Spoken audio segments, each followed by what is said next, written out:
Hi friends, வணக்கம். Welcome to Vijee Simpli home. எல்லாம் எப்படி இருக்கீங்க? நல்லா இருக்கீங்களா? நாங்கெல்லாம் நல்லா இருக்கிறோம். இன்னைக்கு நம்ம வெயிலுக்கு ஏற்ற மாதிரி ஒரு குளுன்னு ரெசிபி தான் பார்க்க போகிறோம். நைட்லலாம் டிங்கி டிங் டிங் டிங் டிங் மணி அடிச்சுட்டு வருவாங்களே, அந்த ரெசிபி தான் நம்ம பார்க்க போகிறோம்.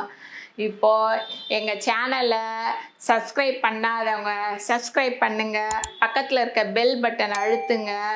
அப்போ தான் நாங்கள் போடுற வீடியோலாம் உங்களுக்கு நோட்டிஃபிகேஷனாக வரும்.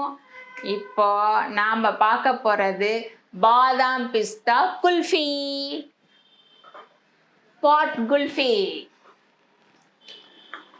இந்த மாதிரி பாட்லாம் விற்குதுங்க, 10 ரூபா 15 ரூபா தான் இருக்கும். அதெல்லாம் வாங்கிக்கோங்க. பாட் குல்ஃபி தான் நம்ம பண்ண போகிறோம் இன்னைக்கு.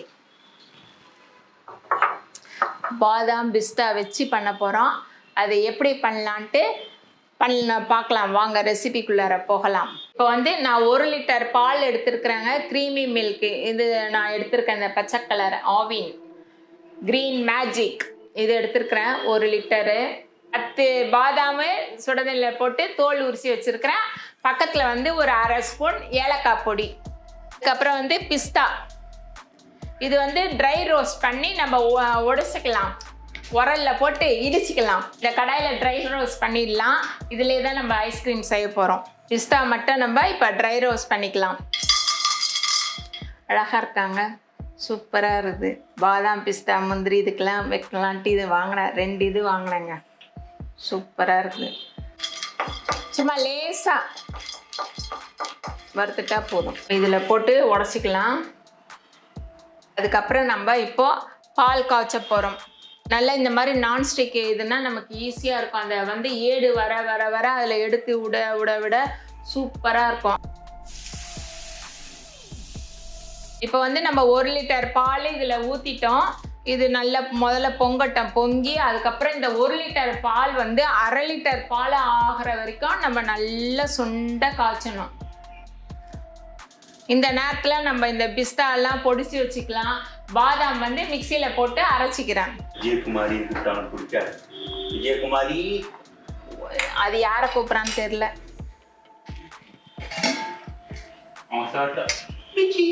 அப்படி கூப்பிடணும். விஜி. Yes, proceed. பாத்தீங்களா, எங்கள் பசங்கள்லாம் பேர் சொல்லி தாங்க கூப்பிடுவாங்க. உங்கள் வீட்டிலலாம் அப்படி இருக்காங்களான்னு சொல்லுங்கள். எங்கள் பசங்க, எங்கள் நாத்தனார் பசங்க, அது ஒரு நல்ல ஃப்ரெண்டாட்ட தான். பால் பொங்கிடுச்சு.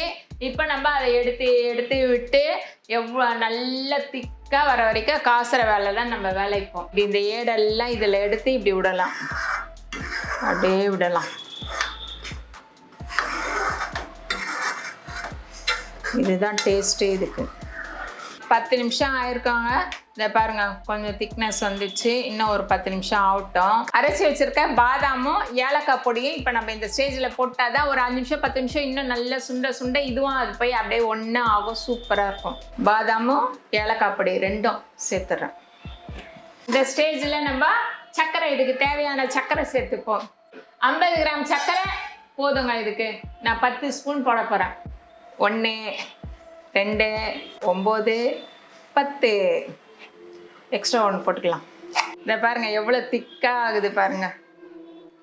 இன்னும் கொஞ்சம் திக்னஸ் வரணும். இன்னும் கொஞ்சம் திக்னஸ் வந்த பிறகு நம்ம குங்குமப்பூ போடலாம். பாலில் குங்குமப்பூ கலக்கி வச்சுருக்குறேங்க.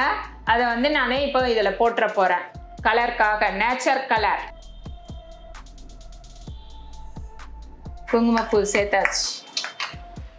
இப்போ லைட்டாக கலர் சேஞ்ச் ஆகும்.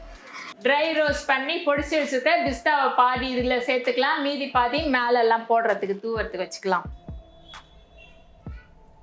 இது அப்புறம் நம்ம எல்லாத்துலேயும் போடுறதுக்கு வச்சுக்கலாம். அவ்வளோதாங்க. இப்போ நான் ஸ்டவ் ஆஃப் பண்ணேன். 1 லிட்டர் பால் பாருங்கள் எவ்வளோண்டு ஆயிடுச்சுன்ட்டு. கேசர் பாதாம் பிஸ்தா குல்ஃபி ரெடி. இப்போ நம்ம இதை பாட்டில் ட்ரான்ஸ்ஃபர் பண்ணிக்கலாம்.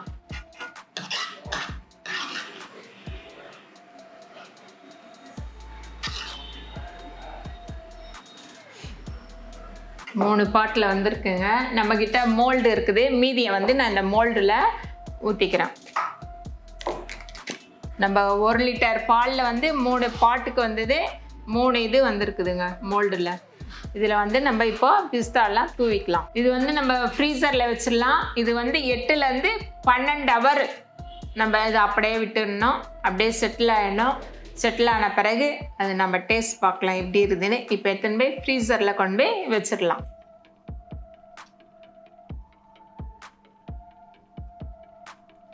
சூப்பர் அருமையாக இருக்குதுங்க.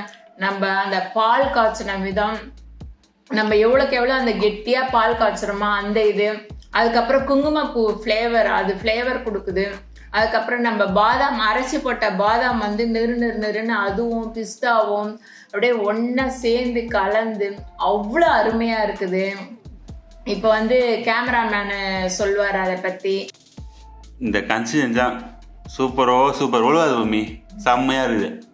நாங்களும் வந்துட்டு எவ்வளோ பாத் குல்ஃபி நானும் எங்கெங்கேயோ போயிட்டு தேடி சாப்பிடுவோம். ஆனால் வீட்டில் செஞ்சு இவ்வளோ பெரிய கன்சிஸ்டன்ஸ் வரணும்னு சொல்லிட்டு நாங்கள் எதிர்பார்க்கவே இல்லை. மம்மி அதை அப்படியே கவுத்து கம்மி. இங்கே பாருங்க, ஃபுல்லாக எடுத்து கிட்டத்தட்ட ஒரு 15 மினிட்ஸ் மேலே ஆகுது. இன்னும் அது வந்துட்டு எதுவுமே ட்ரை ஆகல. இன்னும் அதே திக்னஸ்ஸாக இருக்குது. இப்போ எல்லாரும் இதே அளவோட இந்த கேசர் பாதாம் பிஸ்தா பாட் குல்ஃபியை செய்து பாருங்க. எப்படி இருக்குன்னு கமெண்ட்ஸில் சொல்லுங்க. இதோட நாங்கள் இந்த வீடியோ முடிச்சிருக்கிறோம். இந்த வீடியோ பிடிச்சிருந்தா லைக் பண்ணுங்க, ஷேர் பண்ணுங்க, கமெண்ட் பண்ணுங்க, சோஷியல் மீடியாவில் எங்களை ஃபாலோ பண்ணுங்க. ஓகே, பாய்.